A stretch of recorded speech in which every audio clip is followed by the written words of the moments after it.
Israel ने Nasrallah को मारा तो युद्ध में ईरान आया। ईरान ने इजराइल को दहलाया तो वॉर जोन में अमेरिका आया।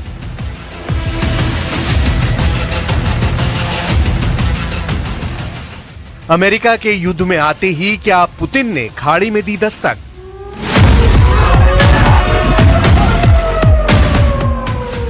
आर पार का युद्ध है ये, अब किसी के रुके ना रुकेगा। हर खेमे में ऐलान हो चुका है, इजराइल और इस्लामिक फाइटर की लड़ाई महायुद्ध में बदल गई है।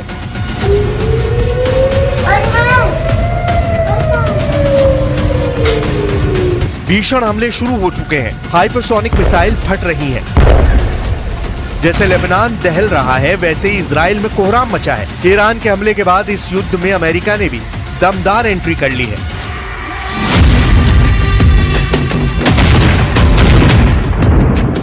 तुर्की भी इजराइल के खिलाफ मोर्चा खोल चुका है। मतलब ये कि महायुद्ध में अब महाशक्तियों के हथियारों की टक्कर शुरू होगी।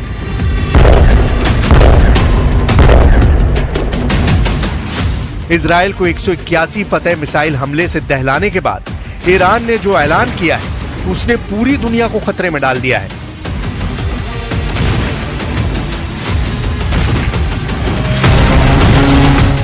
ईरान के सुप्रीम लीडर अली खामनेई ने अमेरिका को सीधी चुनौती देते हुए खाड़ी मुल्कों से फौरन रफा दफा होने का फरमान सुनाया है।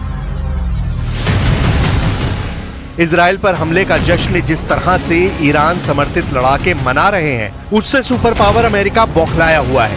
ईरान ने इजराइल पर मिसाइल स्ट्राइक को सिर्फ ट्रेलर कहकर आगे की तबाही से अलर्ट भी कर दिया है।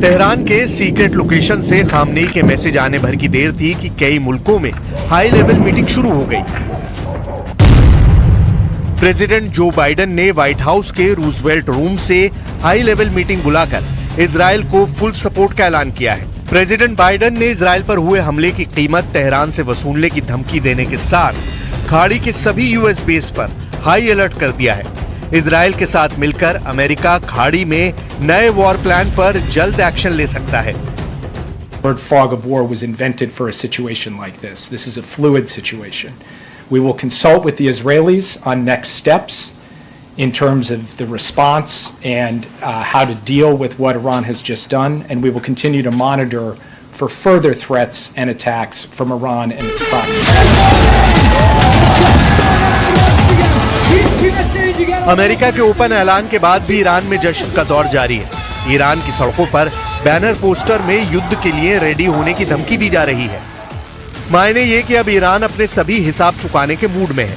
लेकिन सुपर पावर से ईरान कितने दिन युद्ध कर पाएगा? अमेरिका के हथियारों की काट ईरान कहां से लाएगा? क्या ईरान अरब देशों के दम से अमेरिका इजराइल से युद्ध जीतने का भ्रम तो नहीं पाल रहा?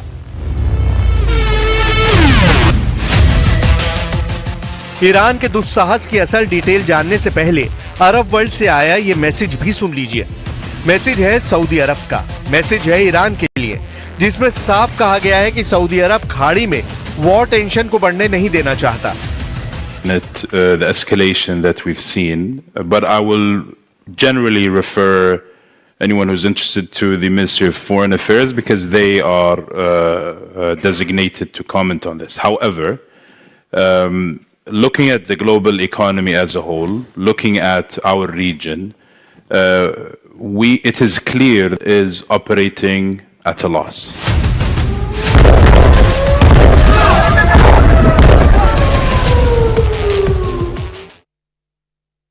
जिस तरह से इस युद्ध में सुपर पावर अमेरिका ने इजराइल का समर्थन किया है, उससे ये तुर्की भी घबराया हुआ है, क्योंकि तुर्की को डर है कि इजराइल का अगला टारगेट वो बन सकता है। सऊदी अरब से साफ कर दिया है कि वो किसी भी कीमत पर अरब की खाड़ी में वॉर की टेंशन को और नहीं बढ़ाना चाहता। सऊदी अरब का मैसेज ईरान के लिए अलार्म है, जबकि ताकतवर तुर्की भी अमेरिका के वॉर जोन में आने से दहल गया है। तुर्की के प्रेसिडेंट अर्दोआन को डर सता रहा है कि ईरान के बाद उनका ही नंबर है। तुर्की की मीडिया की रिपोर्ट के मुताबिक अर्दोआन ने अंकारा में अपने भाषण में ये डर बयां किया।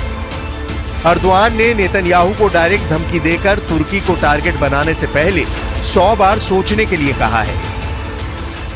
İsrail'i durdurmalıdır. İslam dünyası aynı şekilde vatan savunmasında mutlaka Lübnan halkı ve hükümetinin yanında olmalıdır. Biz Türkiye ve Türk milleti olarak bu zor günlerinde तुर्की डरा हुआ है, सऊदी अरब शांति का पैगाम दे रहा है, फिर ईरान युद्ध की ललकार किसके दम से भर रहा है? वॉर जोन में तहलका मचाने की शुरुआत इजराइल कैसे करता है, ये बेरूत की बर्बादी बताती है। ईरान के मिसाइल स्ट्राइक का जवाब इजराइल भयानक पलटवार करेगा, इसमें किसी को शक नहीं। तो क्या ईरान रूस और चीन के बैकअप से अमेरिका से भिड़ने जा रहा है? ईरान ने ऑपरेशन ट्रू प्रॉमिस 2 का जोखिम किसके कहने पर मोल लिया है? पश्चिमी मीडिया रिपोर्ट्स में इसको लेकर जो दावा किया जा रहा है वो बेहद डरावना है। रूस ने पश्चिम एशिया के युद्ध संकट का ठीकरा अमेरिका पर फोड़ दिया है। प्रेसिडेंट पुतिन ने बाइडेन को जमकर कोसा है। रूस के विदेश मंत्रालय की प्रवक्ता मारिया ज़खारोवा ने टेलीग्राम पोस्ट में दावा किया, पश्चिम एशिया में बाइडेन पूरी तरह विफल रहे हैं, खूनी संघर्ष बढ़ता जा रहा है। ये व्हाइट हाउस की समझ से बाहर है। अमेरिका सिर्फ बयान से संकटों को हल करने में लगा है, जो उसके बस का नहीं।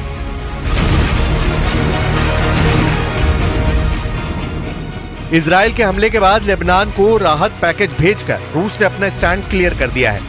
खाड़ी युद्ध में फिलहाल रूस ईरान खेमे में है। चीन पहले ही ईरान को सैटेलाइट डील करके मदद पहुंचा रहा है, लेकिन वॉर जोन में ये दोनों देश ईरान के साथ उतरेंगे इसकी कोई गारंटी नहीं है, खासकर चीन। उधर अमेरिका तय कर चुका है कि अब की बार ईरान का पक्का इलाज करेगा। ईरान को घुटनों पर लाने में अमेरिका और इजराइल को ज्यादा जोर भी नहीं लगाना पड़ेगा। अमेरिका इजराइल को हर तरह से मदद पहुंचाता है। हमास पर बरस रहे मिसाइल हों, हिजबुल्लाह के अड्डे पर फट रहे रॉकेट हों, या फिर हूती विद्रोहियों को दहला रहे जंगी जेट, ये सभी हथियार मेड इन अमेरिका हैं। इजराइल सुपर पावर के दम पर सभी दुश्मनों से अकेले लड़ रहा है। ऐसे में ईरान ने अगर इजराइल में घुसकर हमले की हिमाकत दिखाई तो अमेरिका को ईरान को सबक सिखाने में वक्त नहीं लगेगा। अमेरिका के 100 सैन्य अड्डे खाड़ी के देशों में हैं, जहां करीब 40,000 जवान तैनात हैं। बहरीन में मौजूद ईसा एयरबेस को अमेरिकी वायुसेना संचालित करती है। बहरीन में अमेरिका का बड़ा मिलिट्री बेस भी मौजूद है। बहरीन में नेवल फोर्सेस सेंट्रल कमांड और अमेरिकी नौसेना के 5वें बेड़े का मुख्यालय भी है। इसके अलावा भी अमेरिका के Kuwait, Oman, Iraq, Jordan, Philippines, Qatar, Saudi Arab, Seychelles, Syria, Thailand और संयुक्त अरब अमीरात में सैन्य अड्डे मौजूद हैं। अमेरिका के जंगी बेड़े चलते फिरते परमाणु गोदाम है। यूएस नेवी के एयरक्राफ्ट कैरियर ऐसे न्यूक्लियर हथियारों से लैस रहते हैं जो किसी भी देश को पल भर में परमाणु धमाके का एहसास करा सकते हैं। अमेरिका के एटमी हमले का जवाब देने की ताकत फिलहाल ईरान के पास नहीं है। चीन जैसे मौकापरस्त दोस्त से ईरान को एटमी हथियार हासिल करने की हसरत कभी पूरी नहीं हो सकती। बचे पुतिन तो वो इस युद्ध के गेम चेंजर साबित हो सकते हैं, जिन्हें दुनिया मोस्ट पावरफुल लीडर कहती है।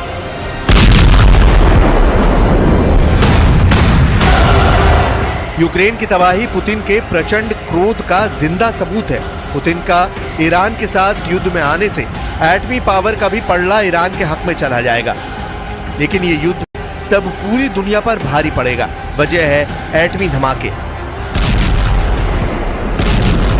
अमेरिका के एटम बम का धमाका इस धरती ने एक बार झेला है। परमाणु त्रासदी से बचने का कोई भी रास्ता इंसानों के पास फिलहाल तो नहीं है।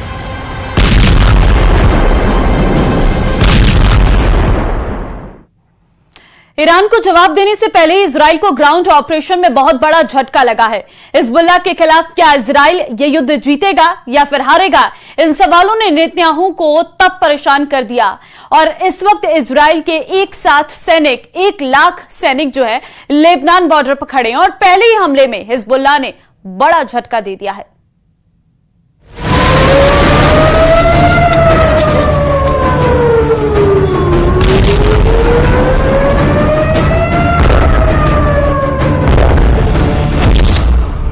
मिसाइल एक साथ गिरेंगी तो क्या होगा? ईरान के एक हमले ने 1 अक्टूबर को पूरी दुनिया को बदल कर रख दिया है। इतनी मिसाइल से एक साथ बचाएगा कौन? इतने बड़े हमले के बाद इजराइल के सामने सबसे बड़ा सवाल ये मिसाइल नहीं बल्कि नेतन्याहू के सामने इससे भी बड़ा चैलेंज खड़ा हो चुका है।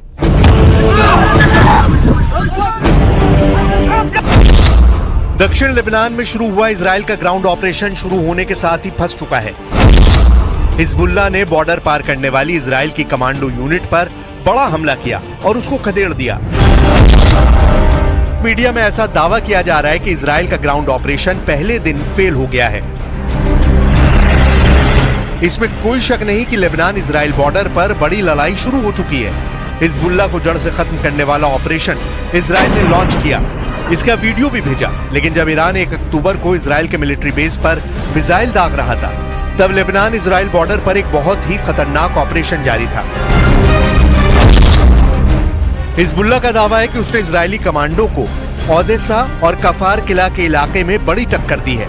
उसके कई कमांडो मारे गए हैं, कई घायल हुए हैं। पॉइंट ब्लैंक रेंज से भी हमले का दावा किया गया है। एक तरफ नेतन्याहू का लेबनान के खिलाफ ग्राउंड ऑपरेशन है, तो दूसरी तरफ ईरान की तरफ से इजराइल पर मिसाइल अटैक। इजराइल इस वक्त बहुत ज्यादा प्रेशर में है। इजराइल को तेहरान को भी जवाब देना है और लेबनान में भी ऑपरेशन करना है। नेतन्याहू इस वक्त कई मोर्चों पर घिर चुके हैं। इस खबर से बाइडेन बहुत ज्यादा बेचैन है और आगे इस युद्ध का अंजाम क्या होगा, इसे लेकर मॉस्को में बैठे व्लादिमीर पुतिन भी टेंशन में है। इस वक्त दुनिया में 4 पावर सेंटर तैयार हो चुके हैं जो इस युद्ध का फैसला करेंगे। वॉशिंगटन डीसी में व्हाइट हाउस, क्या अमेरिका इजराइल की मदद के लिए डायरेक्ट इस युद्ध में कूदेगा? इजराइल की राजधानी तेल अवीव में क्या फैसला होने वाला है?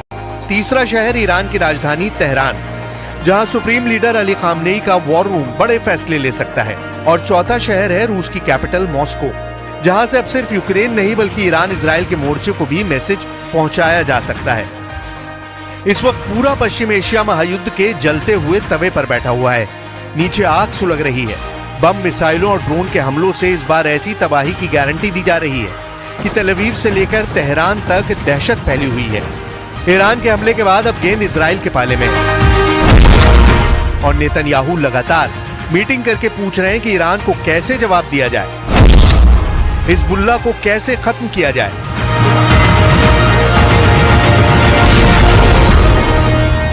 Y en el caso del Líbano insistimos en que la invasión terrestre debe detenerse, ya que han llegado informaciones muy preocupantes esta mañana, y España está firmemente comprometida con la aplicación de la resolución 1701 del Consejo de Seguridad de Naciones Unidas. Esta resolución sigue conteniendo a día de hoy todos los elementos necesarios para resolver esta crisis.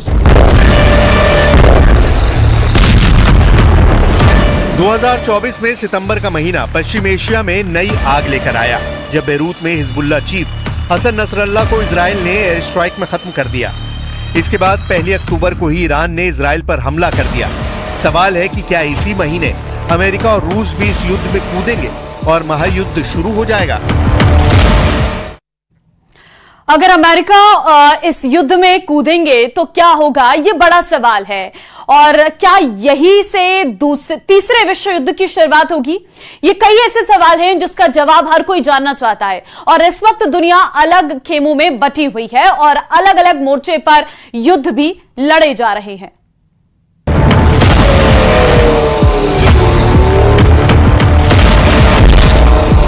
इस वक्त Iran और Israel 2 कैंपों में बटे हुए हैं। इसे महाशक्तियों की टक्कर कहा जा सकता है।